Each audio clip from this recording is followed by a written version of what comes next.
자, 마라톤 승부를 결정짓는 그 과정 속에 보면 체력의 한계점에 이르는 마의 코스라고 하는 35km 정도 지점 정도에 되는 그런 곳에 마의 코스 이렇게 부르는 곳이 있답니다.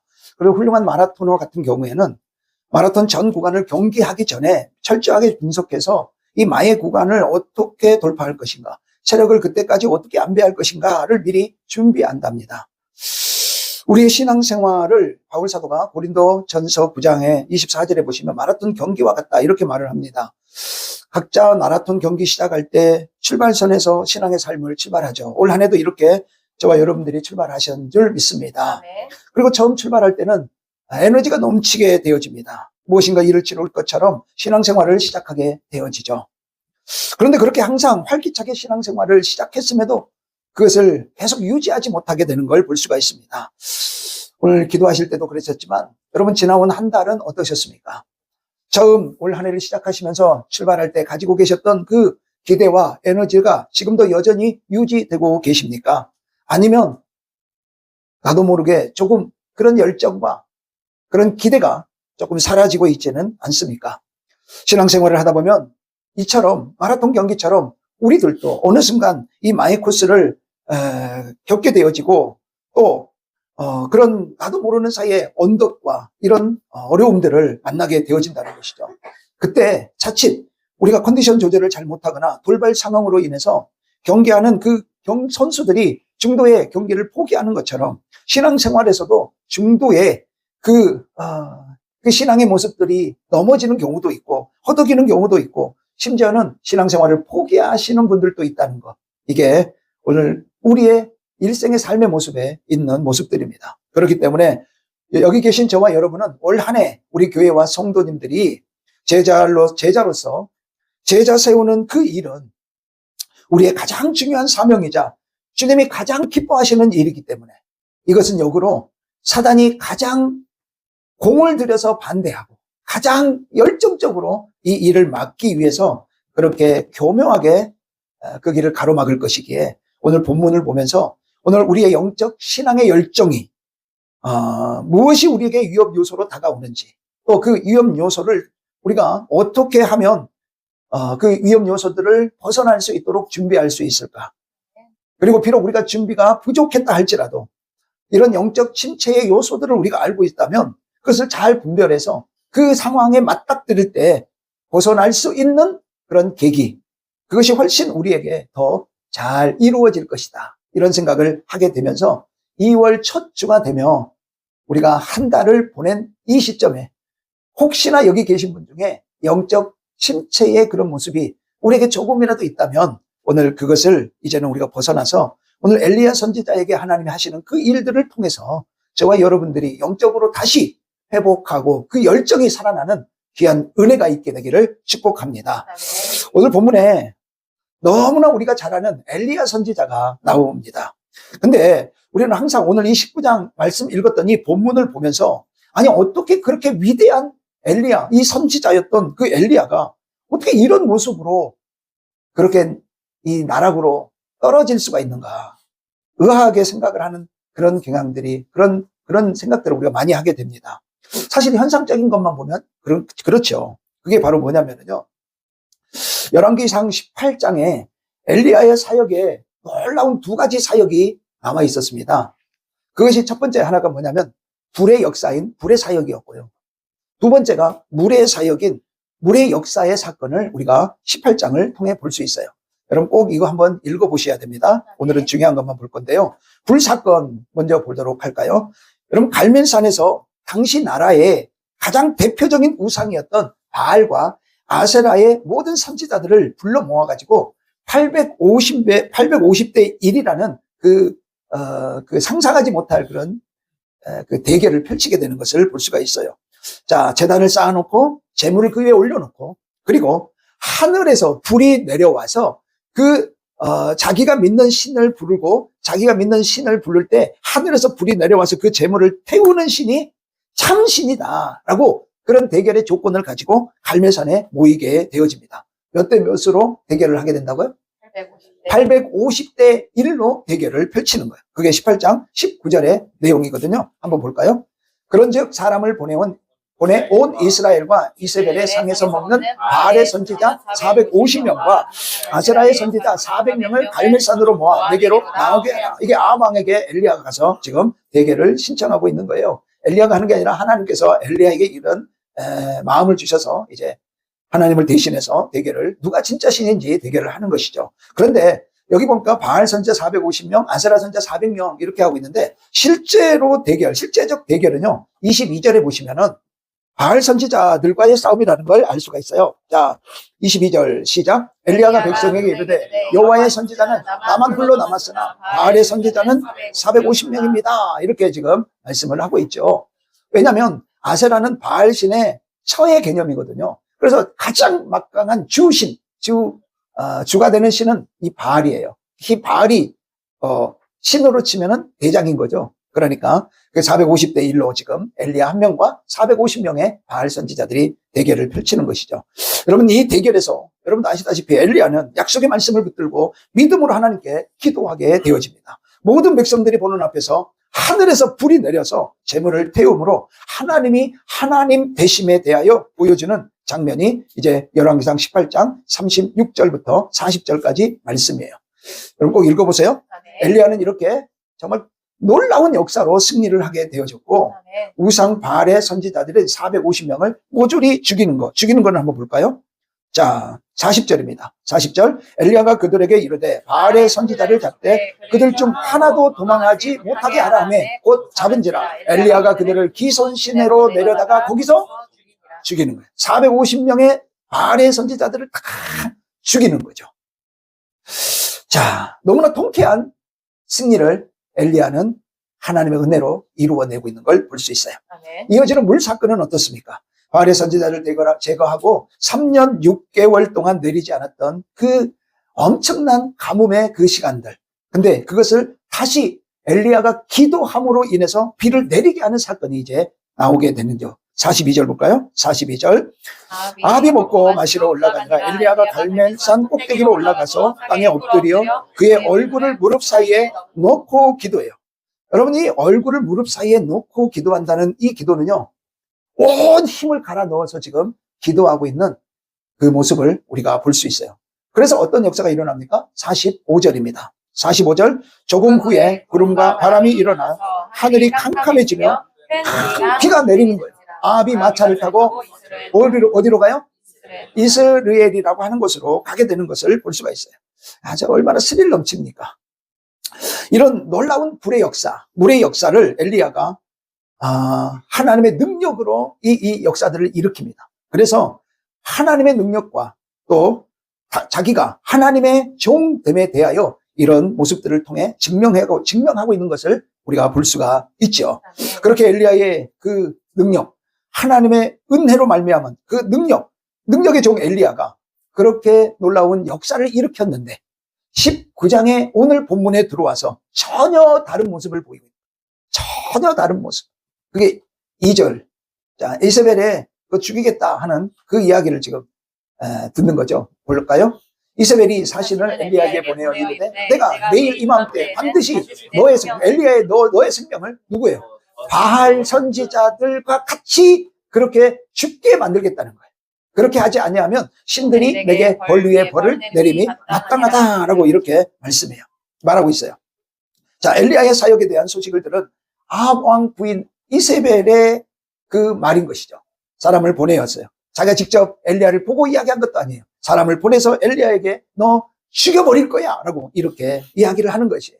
그런데 이 말에 엘리야는 자신의 출신지인 북이스라엘을 탈출해서 이스라엘로 왔었잖아요. 근데 이스라엘에서 탈출해서 어디까지 그 말을 듣고 도망치듯 떠나버리느냐면 애굽에 가까운 남유다 최남단 부엘세바 광야로 도망치듯 그곳까지 떠나가 버려요.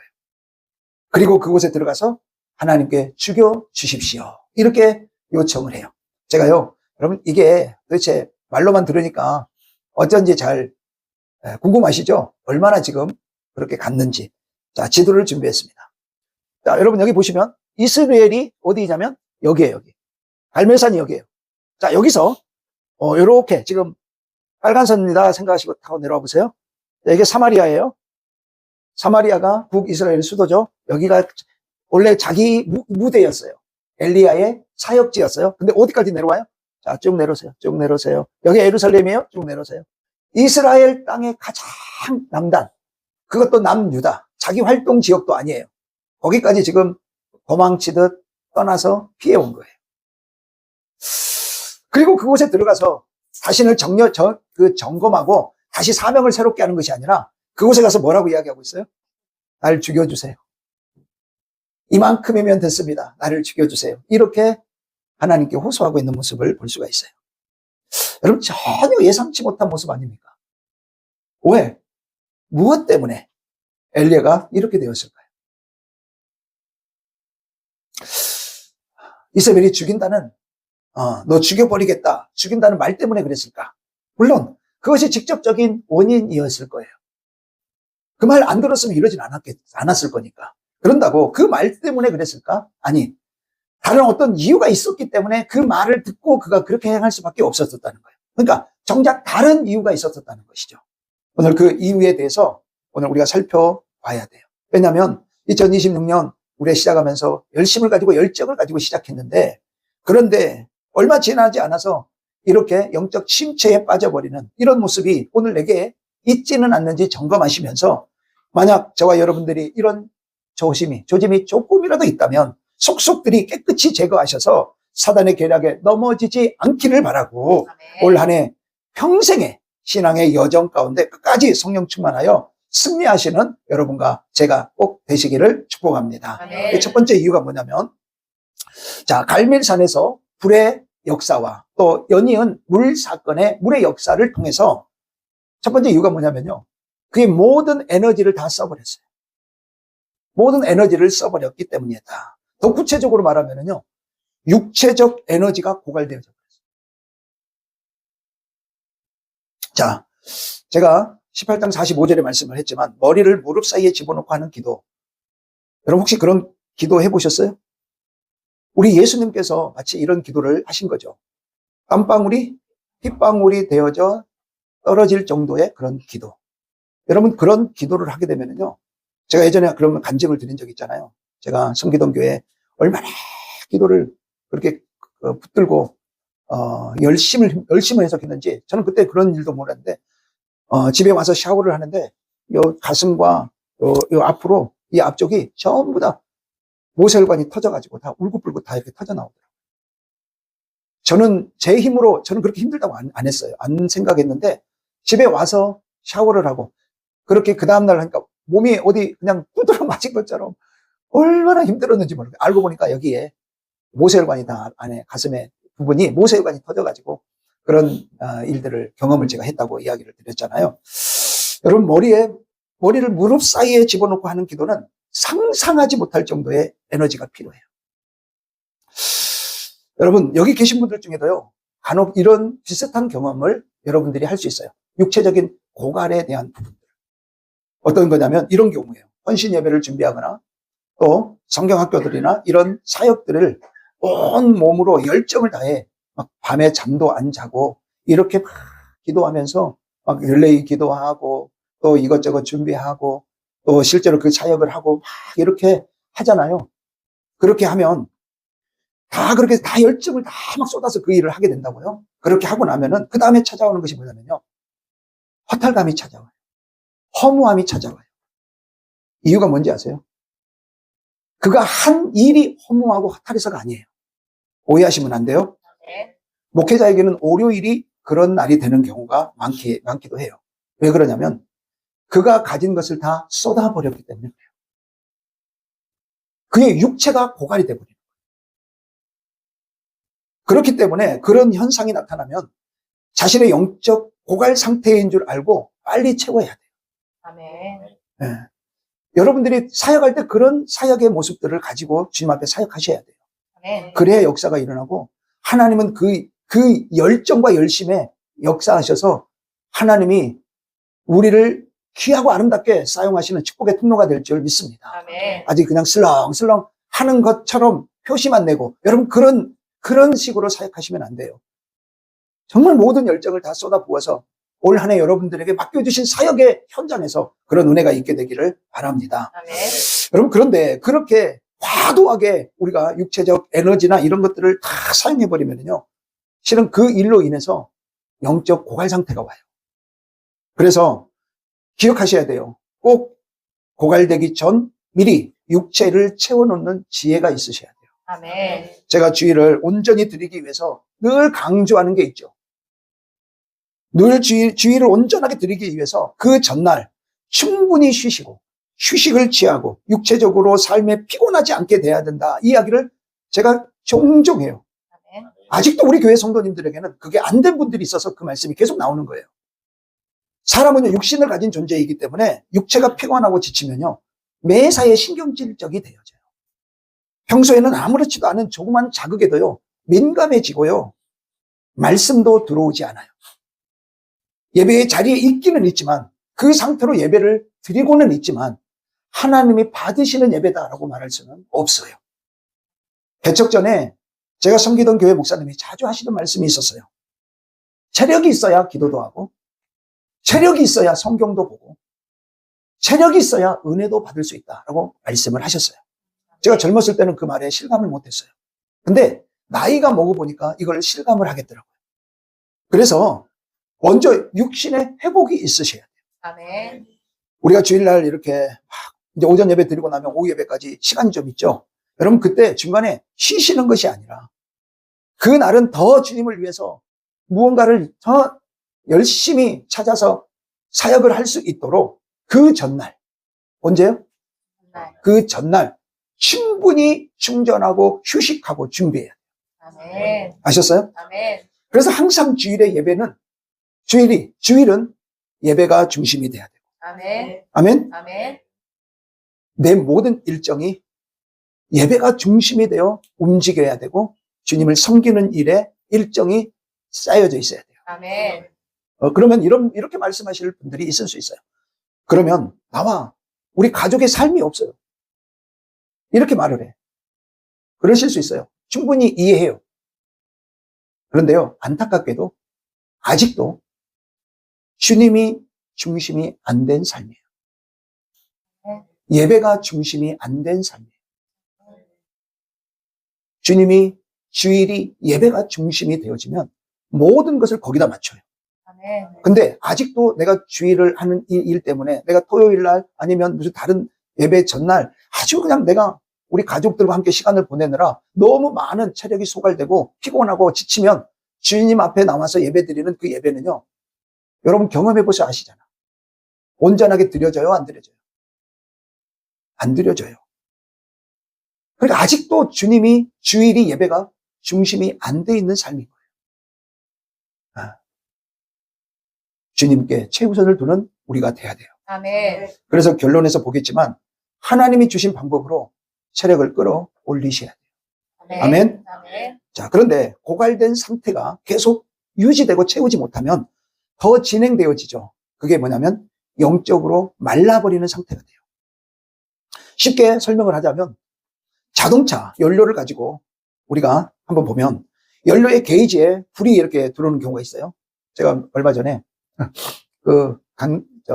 우리 구로 시찰 목사님들하고 함께 저희 교회 차로 운행을 해서 가게 됐어요. 여기서 출발할 때 기름이 그래도 넉넉하겠다 싶어서 가다 중간에 넣지, 그러고 휴게소에서나 넣자, 그러고 이제 그냥 출발을 했어요.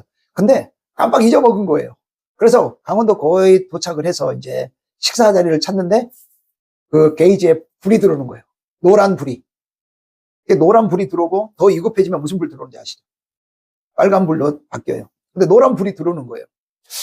여러분, 마치 우리가 육신에 고갈된 상태가 그 연료 게이지에 불이 들어온 거라고 생각하시면 돼요. 그럴 때는 어떻게 해야 돼요? 저희가 식당을 가야 되는데 식당은 관도 고치고 제일 먼저 찾은 곳이 있었어요. 주유소였어요. 주유소로 먼저 가야 돼. 그래서 뭐부터 넣어야 돼? 기름부터 넣어야 돼. 아니면 그냥 저희 차는 경유차라서 기름이 이 앵꼬가 나서 엔진이 서버리면 큰 엔진 전체의 문제가 돼요. 그래서 반드시 기름을 먼저 넣어줘야 되는 거예요. 여러분, 그렇게 차가 연료 게이지에 그렇게 램프가 들어왔는데도 불구하고 연료를 넣지 않으면 차가 서버리고 고장이 나버리는 것처럼 내 차가 아무리 고급 승용차고 고급차고 그렇게 모든 아주 그냥 최고의 차라 할지라도 연료가 없다면, 연료가 고갈돼서 멈춰버렸다면 그 차가 무슨 소용이 있겠습니까? 문제는 그 연료가 떨어져서 멈춰버린 차가 왕복 1차선 시골 도로에 멈춰버렸다면 자신의 차는 물론이고 뒤에 따르는 차들도 다 서야 되는 위험한 지경에 이르게 되어지는 거죠. 여러분, 하나님의 사람이라 해도 이렇게 육체적 고갈이 오잖아요. 이것이 지속되잖아요. 그러면 영적으로 말라버리는 상태가 된다는 걸 여러분이 반드시 알으셔야 돼요. 아멘. 생스터 목사님이라고 하시는 목사님이 자신이 영적으로 말라버린 상태, 목사님이 영적으로 말라버린 상태에 대해서 이렇게 설명을 한 게 있더라고요. 첫 번째, 나는 화를 잘 내고 쉽게 식는다. 목사님이세요, 이분이. 두 번째, 나는 아내와 아이들에게 있어 참을성이 없다. 세 번째, 나는 방문자가 왔다는 연락을 받으면 속으로 귀찮아하지만 실제로 그들을 맞을 때는 기쁜 척하면서 맞는다. 네 번째, 나는 설교 시간에 성도들이 하나님의 말씀에 대해 어떻게 생각할까 보다는 성도들이 나에 대해서 어떻게 생각할까 궁금하다. 다섯 번째, 다른 젊은 목회자들의 성공을 슬그머니 시기하는 마음을 발견한다. 이게 영적으로 말라이가 하시는 상태의 모습이다. 여러분, 이 자리에 있는 저와 여러분들은 어떻습니까? 교회에 왔고 말씀을 듣고 있고 예배의 자리에 있지만 오늘 마음은 어떻습니까? 어떤 열정도 없이 그저 예배의 날이 됐으니 주님 앞에 남아서 그냥 예배하는 그런 모습으로 몸이 건조한, 제가 방금 했잖아요. 그냥 됐으니까, 그냥 그날이니까 그냥에 사로잡혀 있지는 않습니까? 엘리야는 불사건과 물사건을 경험했던 백성들은 이러기를 아마 기대했을지도 모르겠어요. 우상신전을 부수고 진짜 참신이 누군지 알았잖아요. 그리고 바알 선지자들을 자기들 눈앞에서 죽이는, 기존신에 내가서 죽이는 것 봤잖아요. 자기들 손으로 죽였잖아요. 그러면 이제는 그들이 섬기던 우상신전들을 다 때려 부수고 하나님을 향한 변화가 나라에 있어야 할 것인데, 근데 주위에 보니 아무런 변화가 없어. 잠잠하고 변화가 없어. 엘리야가 그런 상황과 그런 형편들을 보니 어땠을까요? 아마 속으로는 분통이 터졌을 거예요. 엘리야의 열정을 가진 그런 정도의 열정이라면 더 심하지 않았을까? 그런 육적인 고갈이 그에게 있었던 그가 그런 상황과 형편들을 바라보니 영적으로 말라버리고 있다. 자, 그렇게 된 상태에서 세 번째, 고갈되고 말라버린 상태가 내면의 침체라면 이제 세 번째는 뒤틀린 상태로 삐뚤어진 관점으로 사물을 바라보는 이런 침체를 그가 맞게 되는 거예요. 외적으로 나타나게 되는 거예요. 3절에 보면은요, 엘리야는 고갈되고 말라가는 상태에서 이세벨의 그 소식을 전해 듣죠. 그러고는 그가 이미 고갈되고 말라 있기 때문에 그 형편을 듣고 그것을 보고 일어나 자기 생명을 위해 도망가 버려요. 자, 3절. 그가 이 형편을 보고 일어나 자기의 생명을 위해 도망하여 유다에 속한 브엘세바에 이르러 자기의 산을 그곳에 머물게 하고 이제 브엘세바 광야로 들어가는 거예요. 자, 여러분, 우리는 이미 엘리야가 얼마나 위대한 일을 강력한 믿음으로 이루었는지에 대해서 우리는 불사건과 물사건을 통해서 살펴보았어요. 갈멜산에서 우상 숭배자들을 통쾌하게 물리쳤고 오랜 가뭄까지 다 해결했기 때문에 엘리야는 힘들었지만 개선 장군처럼 이스라엘 지역에 당당히 들어섰을 거예요. 그게 열왕기상 18장 46절이었잖아요. 18장 46절. 여호와의 능력이 엘리야에게 임하니 그가 허리를 동이고 어디로요? 이스라엘로 들어가는 곳까지 아합 앞에서 이 물사건의 과정 속에서 있었던 그 모습이에요. 자, 그런데 이렇게 개성 장군처럼 이스라엘로 당당하게 들어섰던 그 엘리야가 생명의 위협을 받아서 도망했다라고 하는 상황은 이 상황이 된 것은 완전히 지금 상황이 반전됐다는 것을 우리가 감지할 수가 있죠. 아마도 엘리야는 두 사건 이후 즉각적으로 직접 하나님이 살아계심을 목격한 이 아합 왕부터 시작해서 이스라엘 전체 백성들의 회개 운동이 시작되어질 걸 기대했을 수도 있고 바알과 아세라에 관계된 모든 우상들 타파하고 여호와 신앙의 부운동이 일어날 걸 기대했을 거예요. 그러나 그 모든 기대는 다 물거품처럼 사라져버리고 오히려 자기 생명이 위협을 받고 있다라고 하는 암담한 절망적인 상황에 그가 맞닥뜨리게 되어진 거예요. 그래서 엘리야는 즉각적으로 자리를 피하고 광야 로뎀 나무 아래에 앉아서 하나님께 절망에 찬 심정을 토로하고 있는 거예요. 아마 굉장히 여러 많은 생각들이 있었을 거예요. 이게 뭐지? 이게 무슨 상황인가? 하나님이 발을 빼셨나? 하나님의 능력이 여기까지인가?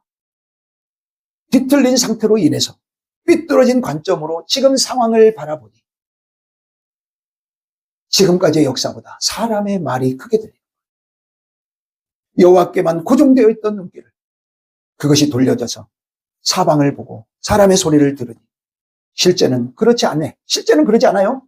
아멘. 아멘. 그러나 자기가 원하는 방향으로 자기에게 이롭게 돌아가는 것이 하나도 없는 거예요.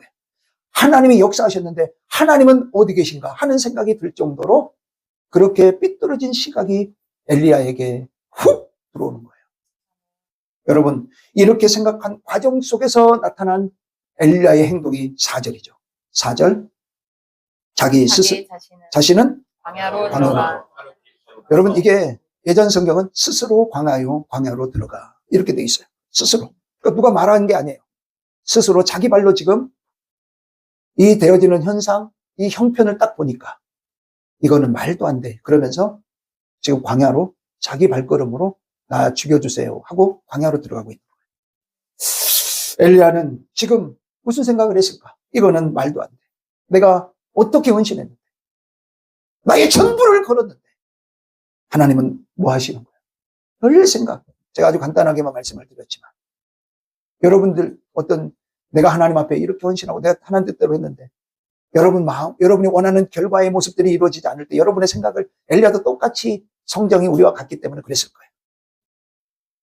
그러면 그렇기 때문에 자기 사역을 포기하고 죽음을 맞이하기 위해서 자기 자신 스스로 광야로 들어가는 거예요. 여러분, 엘리야가 얼마나 낙담해서 뒤틀린 상태가 되었는지 주체할 수 없을 정도로 영적 침체에 빠져 있어요. 이거를 정신과 의사들은 아주 극심한 우울증과 공황장애에 빠졌다라고 이렇게 표현해요. 자, 그러니 마지막 4번째. 누구나 실패는 하는데 완전히 패배감에 쌓여져 버려요. 패배감에. 이게 4번째 마지막 제가 엘리야의 상태를 보고 있는. 좀 4절에 보시면 실패한 것이 아니잖아요. 엘리야가 실패했습니까? 실패한 거 아니잖아요. 그런데 영적 고갈이 오니까 형편을 보고 도망해서 자기 스스로 광야에 들어가서 지금 로뎀 나무 아래에 앉아 자기를 뭐하라고? 자기가 죽기를 원하여 이르되 시작. 여호와여 넉넉하오니 지금 내 생명을 거두시옵소서. 나는 내 조상들보다 낫지 못하나이다 라고 이렇게 지금 말을 하고 있어요. 얼마나 낙담에 빠져 있는지가 보여지시죠. 마치 겟세마네 동산에서 예수님을 잡으러 오는 군인들을 보고 겁먹고 숨고 도망갔던 제자들의 그 모습인 것 같습니다. 낙담하고 두려움에 사로잡혀 영적인 열정은 사라지고 끝모를 영적 침체에 빠져들고 있는 이 엘리야의 모습. 제자들도 그랬잖아요. 다 예수님 놓고 뿔뿔이 흩어지고 옷을 붙잡으니 그 옷까지 다 내던지고 알몸으로 도망칠 수밖에 없는 침체에 빠지는 그들의 모습과 같은 거죠. 여러분, 이렇게 되면은요, 형식적이고 외식적인 삶의 패턴으로 우리에게 나타나요. 교회를 안 다니는 건 아니기 때문에 교회를 와요. 근데 외식적이에요. 형식적이에요. 헌금 드려야 되니까 헌금 드리고, 안 드리면 맞을 것 같으니까 그래서 헌금 드리고, 예배 안 드리면 여기저기서 전화 오고 막 그러고 하니까 에이, 교회 가주자 하고 그렇게 와주는 거예요. 너무 안타깝죠. 능력도 없으면서 자신의 인생의 방향과 그 결정을 스스로 붙잡고 해야 안심이 되어질 것 같은 인생의 모습으로 살아가는 거예요. 내가 할 수도 없으면서도 내가 내 인생을 결정해야 되고 내가 내 인생을 준비하면서 스스로 붙잡고 살아야 그래도 돈도 좀 있고 뭐 좀 이렇게 갖춰져 있어야 내가 좀 내 인생을 내가 어떻게든 펼쳐 가볼 것처럼 그렇게 생각하는 그런 모습으로 빠져드는 거예요. 엘리야는 내 생명을 거두소서. 나는 내 조상들보다 낫지 못하다 라고 말하면서 내 생명을 거두라는 이유를 말하고 있어요. 엘리야는 지금 죽기를 원하면서 자기 조상들과 자기를 비교하고 있어요. 여기 조상들은요, 복수형으로 쓰여져 있어요. 어떤 특정한 조상을 말하고 있는 것이 아니라 이미 고인이 되어졌던 그 수많은 믿음의 그런 사람들, 모든 조상들을 다 포괄하고 있는 거예요. 그러면서 못하다라고 하는 이 말이 부정어잖아요. 근데 부정어는 두 가지가 있다고 그랬죠. R이라는 부정어가 있고 no라는 부정어가 있다고 그랬죠. R이라는 부정어는 그 일만 하지 말아라. 근데 no라고 하는 부정어는 영원토록 그것을 하지 말아라. 그것이 R과 no의 부정어의 차이라고 그랬잖아요. 그러니까 살인하지 말라. 이거는 R일까요? no일까요? no로 쓰여진 부정어예요. 근데 하나님께서 너 두려워하지 말아라 라고 할 때는 대부분 창세기 15장 1절에도 두려워하지 말라. 하나님이 아브라함에게 나타날 때 그 말라 할 때는 R이라는 단어, R티나 이렇게 쓰고 있어요. 너 지금 그 일 때문에 두려워하지 마. 이렇게 말하고 있는 거예요. 근데 그러면 여기 지금 엘리야가 나는 조상들보다 낫지 못합니다 라고 할 때 이 못하다는 부정어는 R일까요? no일까요? 뭐일 것 같습니까? no라는 단어를 쓰고 있어요. 그러니까 지금 이게 무슨 이야기냐면 자신은 결코 어떤 조상보다 낫지 못하다는 거예요. 완전 패배감에 사로잡혀 있는 거예요. 조상들이 고인이 된 것처럼 자신도 죽여달라고 하면서 절망하며 패배감에 빠져 하나님을 원망하며 강한 부정으로 지금 자신의 그 마음을 표현하고 있는 거예요. 얼마나 엘리야가 영적 침체에 빠져 낙담하고 비관하고 있는지를 우리가 알 수가 있어요. 자, 여러분. 자, 그렇다면 오늘 이 엘리야의 항변을 어떻게 생각하십니까?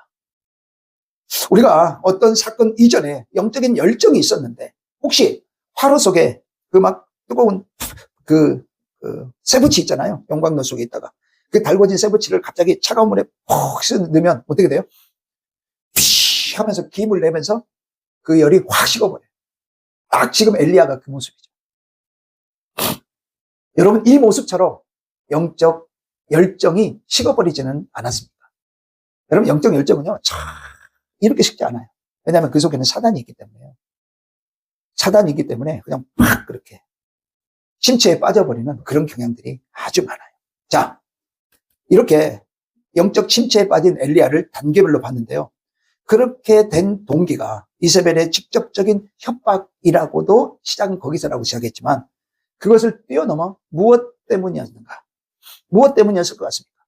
오늘 이걸 알면 우리도 지금 영적 침체에 빠져 있는 우리의 신앙을 다시 회복할 수 있어요. 아멘. 자, 엘리야가 이런 낙심과 절망의 패배감에 그런 우울감에 빠져들 수밖에 없었던 이유는 실은 하나님이 뭘 안 해줘서가 아니에요. 아멘. 우리도 마찬가지예요. 아멘. 자, 엘리야의 절망, 이 낙심, 이 패배감, 이 모든 것은 하나님께서 이세벨을 당장 심판하셨기 때문도 아니고 아합을 비롯해 백성들이 돌아서지 않아서도 아니고 그가 하나님을 향한 절대 신앙을 잃어버렸기 때문이었다는 걸 기억하시오. 아멘. 따라합니다. 하나님을 향한 절대 신앙을 잃어버렸어요. 잃어버렸습니다. 이것 때문이었어요. 아멘. 자, 이세벨이 하나님을 대적하고 엘리야를 대적하고 아합 왕과 백성이 우상 숭배한 일은 어제 오늘의 일이 아니에요. 엘리야가 북이스라엘에 하나님의 말씀을 대언하라는 소명을 받기 이전부터 이미 서로의 대적의 관계에 있었고 그것은 점점 깊어졌기 때문에 하나님께서 그를 심판하지 않으면 안 됐던 상황까지 왔었던 거예요.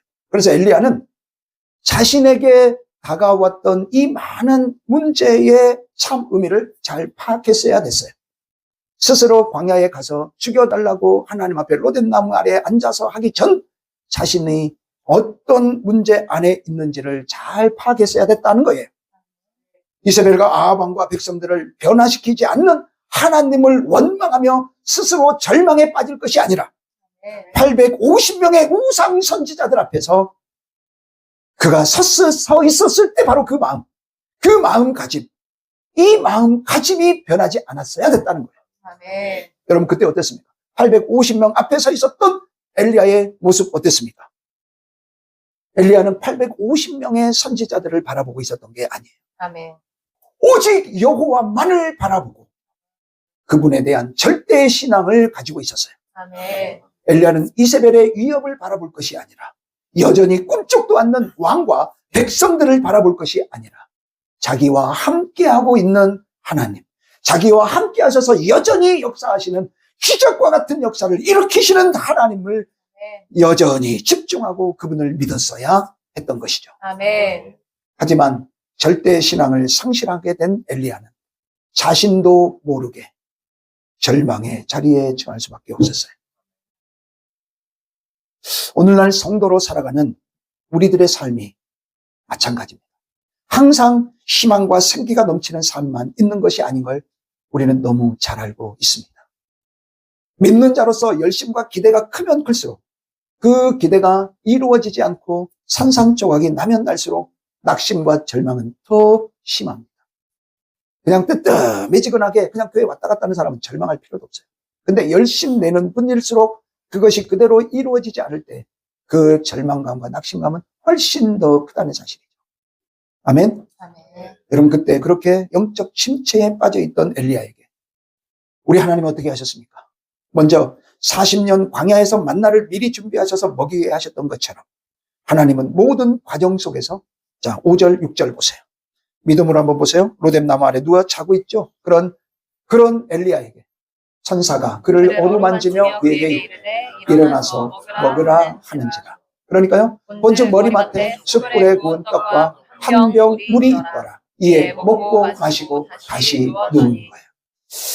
여러분, 하나님은 천사를 보내서 엘리야가 육체적으로 회복하고 영적으로 회복하기 위한 계획을 이미 실행하고 계셨다는 걸 볼 수 있어야 돼요. 아멘. 지금 나에게도 하나님은 이렇게 하시고 있다는 사실을 믿기 축복합니다. 아멘.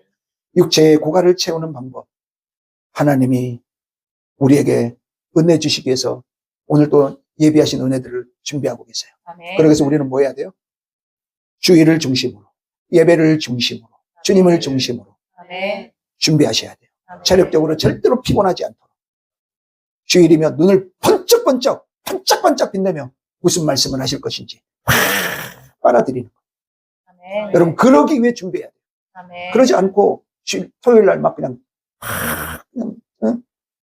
피곤하고 지쳐가지고 주일 아침에 그러고 예배를 드리러 왔는데 무슨 거기에 예배가 은혜가 되고 무슨 말씀이 들려지겠습니까?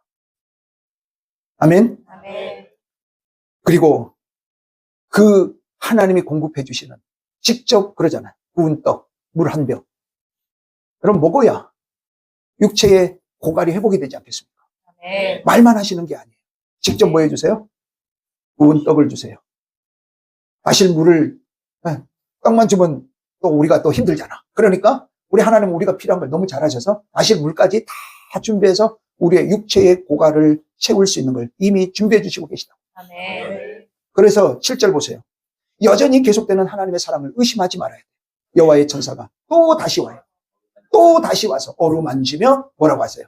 일어나 먹으라. 내가 갈 길을 다 가지 못할까? 하는지라. 몸을 가지고 가야 될 그 길이기 때문에 뭐를 해주세요?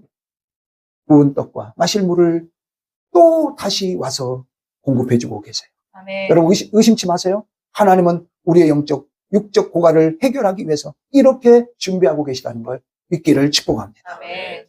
엘리야가 호렙산 동굴에 들어가 함께 하시는 하나님이 주시는 것을 먹으면서도요. 근데 그 육적 고갈은 해소될지 모르는데 영적 고갈이 해소되지 않아. 그래서 9절 보세요. 9절. 엘리야가 그곳 굴에 들어가 거기서 머물더니 여호와의 말씀이 그에게 임하여 이르시되 엘리야야, 내가 어찌하여 여기 있느냐. 자, 거기까지 왔어요. 굴에까지 들어갔어요. 머물러 있어요. 그때 우리 주님이 그에게 영적 메말라 있는 그 메말라 있음을 회복시키시기 위해서 주님이 말씀하시는 거예요. 내가 어찌하여 여기 있느냐. 그러니까 엘리야가 뭐라고 대답해요? 10절.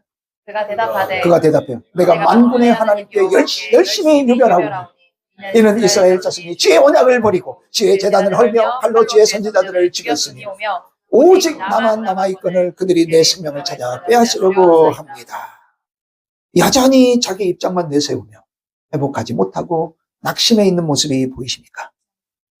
그렇다고 하나님이 엘리야를 책망하고 외면하시지 않으셔요. 또다시 세미한 소리로 엘리야에게 찾아와 13절 다시 똑같이 사랑의 손을 내밀고 계세요. 시작. 엘리야가 듣고 겉옷으로 얼굴을 가리고 나가 물 어귀에 섬에 소리가 그에게 임하여 이르시되 엘리야야 내가 어찌하여 여기 있느냐. 그때 엘리야는 뭐라고 대답합니까? 14절에 여전히 똑같이 대답해. 하나도 틀리지 않고 똑같이 대답을 해요. 아직도 침체에 벗어나고 있지 못해요. 그러나 그의 마음은 분명 달라졌겠죠. 여러분, 그래서 기억하셔야 돼요. 우리는 인간적 위로를 얻을 수 있는 것, 새 힘을 공급받을 수 있는 그 무언가 나름대로 찾아 나서기도 하지만, 그러나 그 시도는 결국 좌절하고 실패할 수밖에 없다는 걸 여러분 꼭 알아야 돼요. 아멘. 우리의 회복은 어디로부터 와요? 여호와께로부터 와요. 아멘. 그분으로부터 시작돼요. 아멘. 왜 그렇습니까? 영적 침체에는 영적 능력의 근원이신 우리 하나님의 능력에 의해서만 회복되어집니다. 아멘. 하나님의 말씀 속에 잠겨서 내가 어찌하여 여기 있느냐. 주님이 오늘 우리에게 찾아오셔요. 아멘. 그 말씀 속에 그 능력을 의지하며 그럴 때 우리는 영적 침체의 회복의 길을 볼 수 있습니다. 아멘. 다른 방법은요, 마치 마약 성분을 우리가 취하는 것 같아요. 그래서 마약 이렇게 그런 것들, 진통제 강한 것도 이렇게 먹으면 아주 아플 때 그냥 진통제로 안 되면 마약 성분의 진통제를 주잖아요. 근데 그거 한번 먹으면 잠시는 통증이 사라지지만 그 약 성분이 떨어지면 다시 큰 고통이 찾아오는 것처럼 여러분, 더 큰 좌절감에 세상의 방법으로 우리의 침체를 회복하기 위해서 힘쓰는 건 마치 그거와 같다는 걸 우리가 알아야 돼요. 아멘. 그래서 진정한 회복은 어디에 있어요? 그래서 자 19장 15절 보세요. 19장 15절 진정한 회복이 여기 있습니다. 시작. 여호와께서 그에게 이르시되 너는 내 길을 돌이켜 광야를 통하여 다메섹에 가서 이르거든 하사엘에게 기름을 부어 아람의 왕이 되게 하고. 예.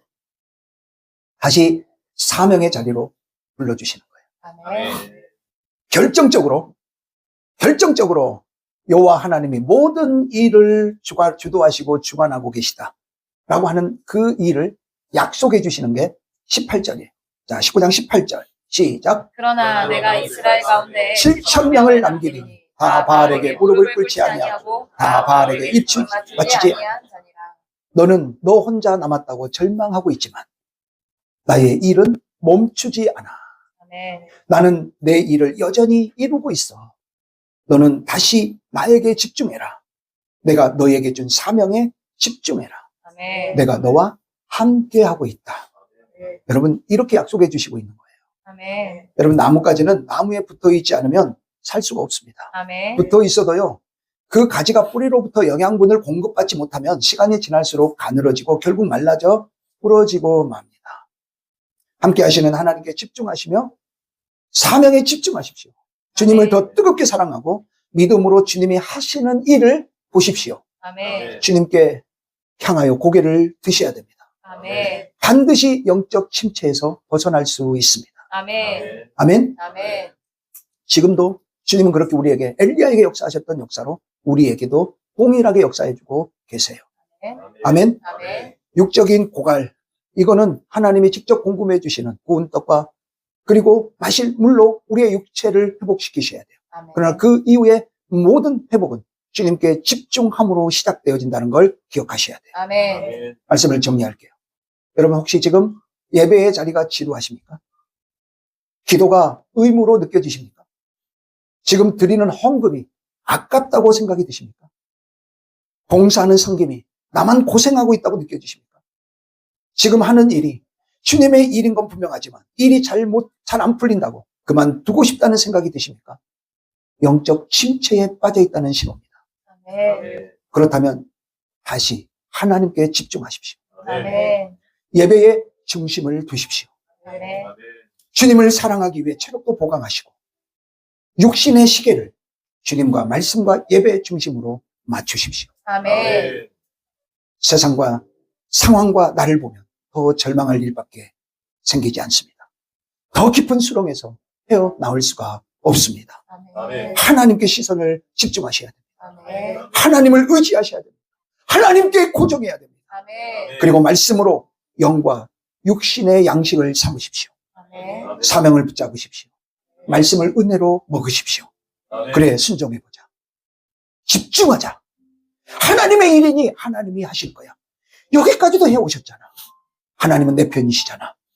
실수하지 않으셔. 하나님은 실수하지 않으시는 분이야. 아멘. 할렐루야. 아멘. 그러면 나도 모르게 빠른 시일 내에 영적 침체에서 회복이 되어져 있을 것입니다. 아멘. 아니, 그렇게 결단하는 순간 이미 영적 침체에서 회복의 길로 들어섰다는 사실을 아멘. 믿으시기 바랍니다. 아멘. 왜 그렇습니까? 하나님은 살아계시기 때문에 그렇습니다. 아멘. 아니, 하나님은 우리를 너무 사랑하시기 때문에 그렇습니다. 아멘. 연약한 우리의 손을 지금도 주님은 붙들어 주십니다. 아멘. 하나님이 우리를 절대 사단의 밥이 되도록 우리를 그냥 내버려 두시지 않는 분이시기 때문에 그렇습니다. 아멘. 여러분 지금 어떤 영적 침체의 단계에 빠져 있습니까? 오늘 이 말씀이 저와 여러분에게 도전이 되셔서 2026년 시작하며 뜨거운 열정으로 내딛었던 그 시작이 이제 2026년 마지막 주님 앞에 서는 내 일생의 모든 삶 동안 나의 영적 열정이 끊어지지 아니하여 주님께 잘했다 칭찬 듣고 주님께 귀한 상급과의 면류관을 받는 여러분과 제가 다 되시기를 주님의 이름으로 축복합니다. 아멘. 손을 가슴에 얹고 결단하며 기도하겠습니다.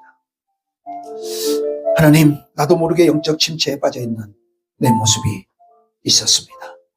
이 시간 회개합니다. 주님, 몸의 체력을 잘 관리하게 하여 주옵소서. 아멘. 하나님께 집중하게 해 주시옵소서. 아멘. 육신의 시계를 말씀의 주일의 예배의 사명에 맞추게 하여 주시옵소서. 아멘. 다 같이 결단하며 기도하겠습니다. 사랑해 주님 감사합니다. 오늘 말씀을 대하며 나는 아버지 하나님 나도 모르게 영적 나태에 빠져 그저 예배를 드리는 쓰면 됐지. 내가 기도하고 있잖아. 내가 하나님께 이 정도 헌신하면 됐지. 그러면서 내 나름대로 형식적으로 외식적으로 내 신앙이 흘러가고 있는 그런 모습들을 봅니다. 사랑의 하나님, 나의 육신의 시계는 어디에 맞춰져 있습니까?